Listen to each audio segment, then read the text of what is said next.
ꯏꯟꯅꯔꯦ ꯄꯨꯟꯁꯤꯒꯤ ꯑꯍꯥꯟꯕꯅꯤ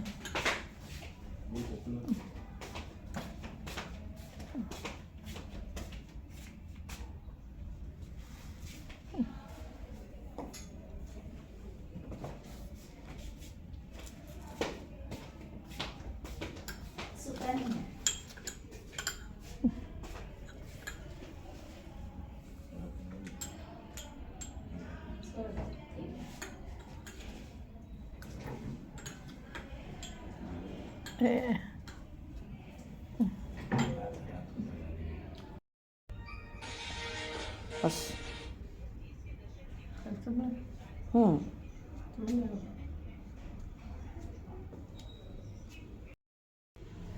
ꯍꯧꯖꯤꯛ ꯑꯌꯨꯛꯀꯤ ꯄꯨꯡ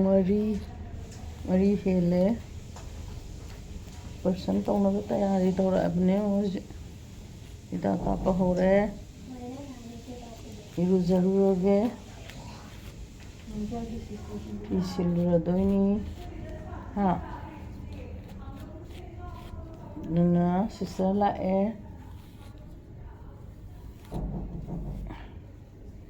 이루저루에 로이 테스트 tꯧꯋꯦ ꯍꯧꯖꯤꯛ ꯑꯃꯨꯛ ꯇꯦꯁ ꯑꯃꯨꯛ ꯇꯧꯋꯦ ꯁꯨꯒꯔ ꯇꯦꯁ ꯇꯧꯔꯦ ꯀꯩꯅꯣ ꯄꯪꯀꯥꯞꯇ ꯀꯥꯞꯄꯦ ꯅ ꯑꯩꯒꯤ ꯁꯝꯂꯥꯡ ꯐꯖꯕꯁꯤ ꯐꯖꯅ ꯍꯥꯠꯇꯣꯛꯑꯒ ꯍꯧꯖꯤꯛ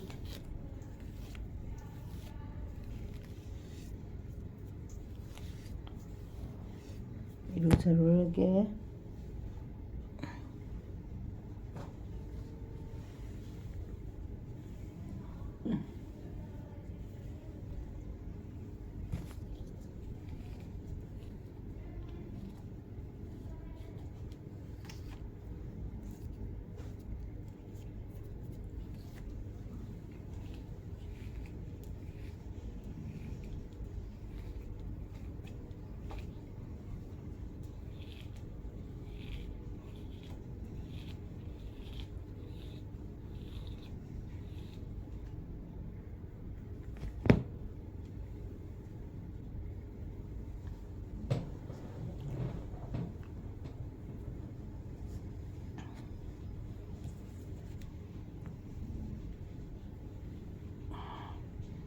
ꯌꯥꯝ ꯇꯨꯝꯅꯤꯡꯉꯤ ꯑꯩ ꯍꯧꯖꯤꯛ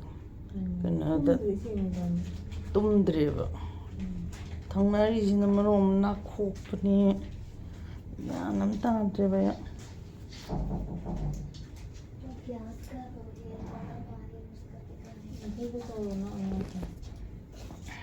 कहीं सिस्टर 1 मिनट आना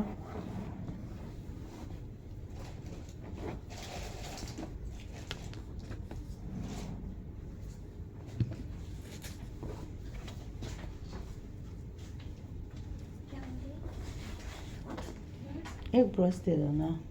ब्रश नहीं मिलेगा नहीं मिलेगा ना चल लेने दो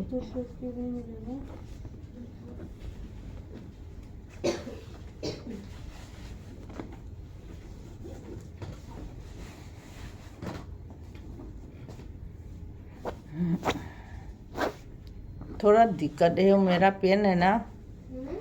थोड़ा दिक्कत है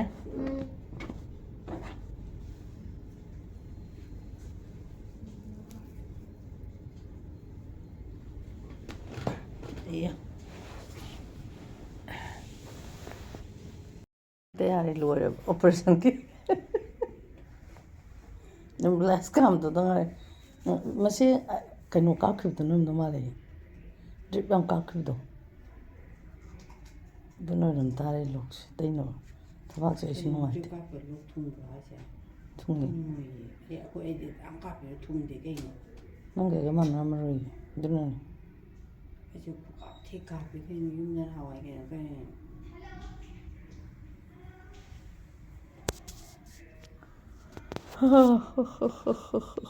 Bueno,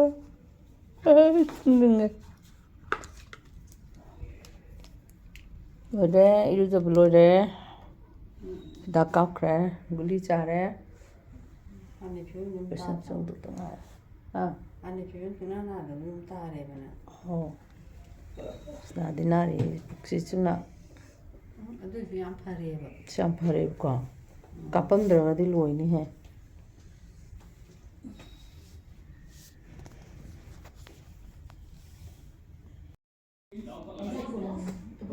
ꯑꯩ ꯍꯌꯦꯡ ꯑꯣꯄꯔꯦꯁꯟ ꯇꯧꯔꯅꯤ ꯑꯗꯨꯅ ꯃꯌꯥꯝ ꯀꯩ ꯍꯥꯏꯗꯣꯏꯅꯣ ꯍꯌꯦꯡ ꯇꯧꯔꯅꯤ ꯑꯣꯄꯔꯦꯁꯟ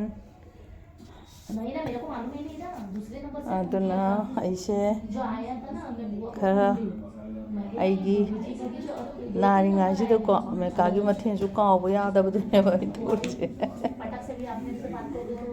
ꯑꯩ ꯉꯁꯤꯗꯤ ꯈꯔ ꯀꯟꯈꯠꯂꯦ ꯀꯩꯒꯤꯅꯣ ꯍꯥꯏꯕꯗ ꯑꯩ ꯉꯔꯥꯡ ꯀꯩꯅꯣꯗꯣ ꯍꯤꯗꯥꯛ ꯌꯥꯝ ꯀꯥꯞꯄꯤꯔꯦ ꯑꯦꯟꯇꯤꯕꯥꯌꯣꯇꯤꯛꯇꯒꯤ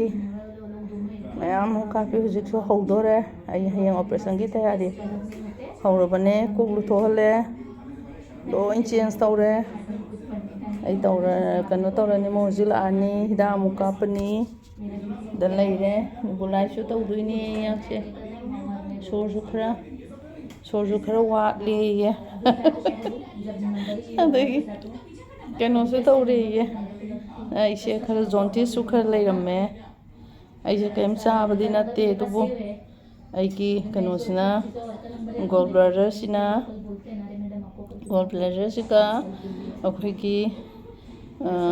ꯂꯤꯚꯔꯁꯦ ꯐꯦꯠꯇꯤ ꯂꯤꯚꯔ ꯈꯔꯁꯨ ꯂꯩꯕ ꯑꯗꯨꯅ ꯇꯧꯔꯒ ꯒꯣꯜ ꯕ꯭ꯂꯦꯗꯔꯁꯦ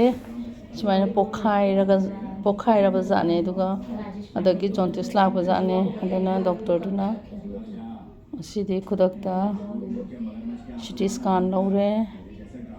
ꯑꯗꯒꯤ ꯏꯀꯣ ꯀꯥꯔꯗꯤꯑꯣ ꯂꯧꯔꯦ ꯌꯥꯝ ꯂꯧꯔꯦ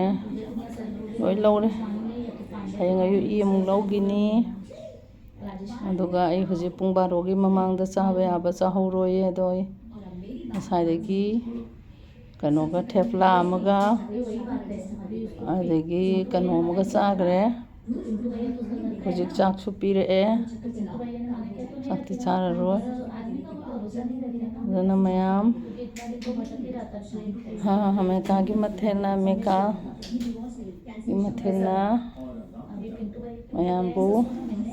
ꯃꯌꯥꯝꯗꯒꯤ ꯊꯨꯅ ꯅꯥꯕ ꯐꯔꯒ ꯃꯌꯥꯝꯒꯤ ꯁꯦꯕꯥ ꯇꯧꯕ ꯉꯝꯅꯕ ꯑꯥꯁꯤꯔꯕꯥꯗ ꯄꯤꯕꯤꯌꯨ ꯍꯥꯏꯅ ꯑꯃꯦꯔꯤꯀꯥꯒꯤ ꯃꯊꯦꯜꯅ ꯈꯨꯔꯨꯝꯖꯔꯤ ꯑꯃꯦꯔꯤꯀꯥꯅ ꯈꯨꯔꯨꯝꯖꯔꯤ ꯑꯩ ꯅꯥꯅꯦ ꯍꯥꯏꯕꯁꯦ ꯇꯁꯦꯡꯅ ꯁꯨꯃꯥꯏꯅ ꯌꯥꯝ ꯍꯛꯆꯟꯅ ꯅꯥꯅꯦ ꯍꯥꯏꯕꯁꯦ ꯑꯩ ꯊꯥꯖꯗꯕꯅꯦ ꯑꯗꯣ ꯑꯩ ꯐꯖꯅ ꯅꯥꯏꯌꯦ ꯍꯟꯗꯛꯇꯤ ꯑꯩ ꯅꯨꯃꯤꯠ 8ꯅꯤ ꯆꯥꯛ ꯆꯥꯗꯕ ꯑꯗꯒꯤ ꯇꯨꯝꯕ ꯌꯥꯗꯕ ꯑꯩ ꯐꯝꯃꯒ ꯑꯩ ꯉꯥꯊꯔꯒ ꯃꯣꯔꯥꯗ ꯉꯥꯊꯔꯒ ꯑꯃꯨꯛ ꯇꯨꯝ ꯀꯥꯡꯊꯣꯟꯗ ꯉꯥꯔꯒ ꯑꯃꯨꯛ ꯇꯨꯝ ꯑꯗꯒꯤ ꯐꯩꯖꯨꯞ ꯊꯥꯡꯒꯠꯂꯒ ꯑꯃꯨꯛ ꯇꯨꯝ ꯆꯦꯞꯄꯁꯨ ꯌꯥꯗꯕꯤ ꯑꯣꯏ ꯆꯦꯞꯄꯁꯨ ꯌꯥꯗꯕꯤ ꯌꯦꯠ ꯆꯦꯞꯄꯁꯨ ꯌꯥꯗꯕꯤ ꯑꯗꯨꯅ ꯌꯥꯝ ꯋꯥꯏ ꯈꯨꯋꯥ ꯑꯃ ꯇꯧꯋꯦ ꯌꯥꯝ ꯐꯖꯅ ꯑꯗꯨꯕꯨ ꯑꯩ ꯍꯣꯁꯄꯤꯇꯥꯜ ꯃꯆꯥ ꯅꯔꯁꯤꯡ ꯍꯣꯝ 2-3ꯈꯛ ꯄꯨꯈꯠꯂꯨꯏ ꯅꯍꯥꯟ ꯑꯗꯣ ꯃꯣꯏ ꯐꯖꯅ ꯁꯥꯔꯚꯤꯁ ꯇꯧꯕꯤꯔꯛꯇꯦ ꯑꯗꯨꯝ ꯑꯩꯈꯣꯏꯒꯤ ꯂꯦꯡꯕꯒꯤ ꯍꯤꯗꯥꯛ ꯑꯃ ꯀꯥꯞꯁꯤꯜꯂꯒ ꯑꯗꯨꯝ ꯊꯥꯗꯣꯔꯛꯄ ꯑꯗꯩꯗꯤ ꯃꯁꯤꯗꯤ ꯀꯥꯟꯅꯔꯔꯣꯏꯅ ꯑꯩꯅ ꯏꯆꯦꯒꯤ ꯃꯆꯥꯅꯨꯄꯤ ꯑꯍꯟꯗꯣ ꯁꯤꯗ ꯀꯣꯀꯤꯂꯥꯕꯦꯟ ꯙꯤꯔꯨꯚꯥꯏ ꯑꯝꯕꯥꯅꯤ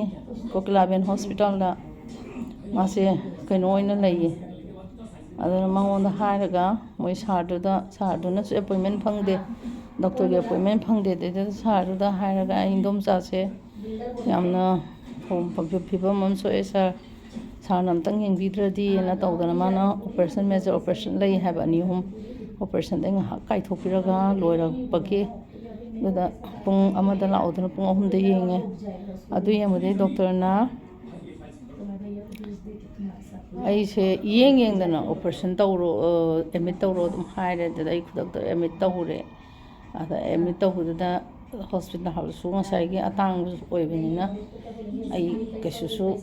ꯌꯥꯝꯅ ꯂꯩꯕꯁꯨ ꯅꯠꯇꯕꯅꯤꯅ ꯑꯩ ꯄꯥꯈꯠꯂꯦ ꯑꯗꯨꯕꯨ ꯑꯩ ꯏꯆꯦꯒꯤ ꯃꯆꯥꯅꯨꯄꯤꯅ ꯌꯥꯝꯅ ꯍꯣꯠꯅꯕꯤꯗꯅ ꯃꯥꯒꯤ ꯀꯥ ꯏꯁꯄꯤꯁꯦꯜ ꯇꯧꯗꯅ ꯌꯥꯝ ꯅꯨꯡꯉꯥꯏꯅ ꯊꯝꯕꯤꯔꯦ ꯌꯥꯝꯅ ꯑꯩ ꯑꯗꯨꯝ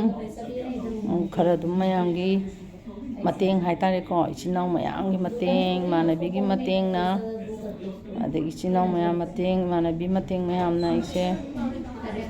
ꯍꯌꯦꯡꯗꯣ ꯑꯣꯄꯔꯦꯁꯟ ꯇꯧꯕ ꯐꯪꯖꯗꯣꯔꯦ ꯑꯗꯨꯅ ꯃꯌꯥꯝ हॉस्पिटल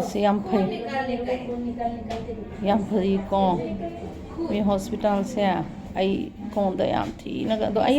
अखोय हानादगी हौनसु अदुम सी हॉस्पिटल से अदुम लायेंगे अदुम अमोरसु अदुम लायेंगे कइनो हाबदा अखोयना फैये से खंग्रबनिना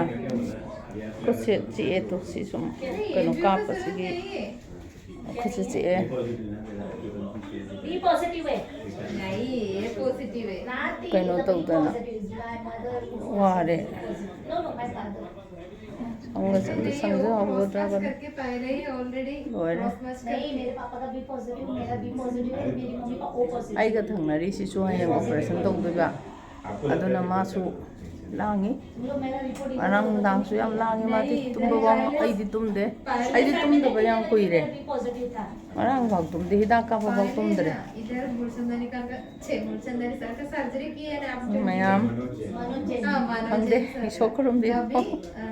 वो नफबा हाँ तो वही तो मेरा था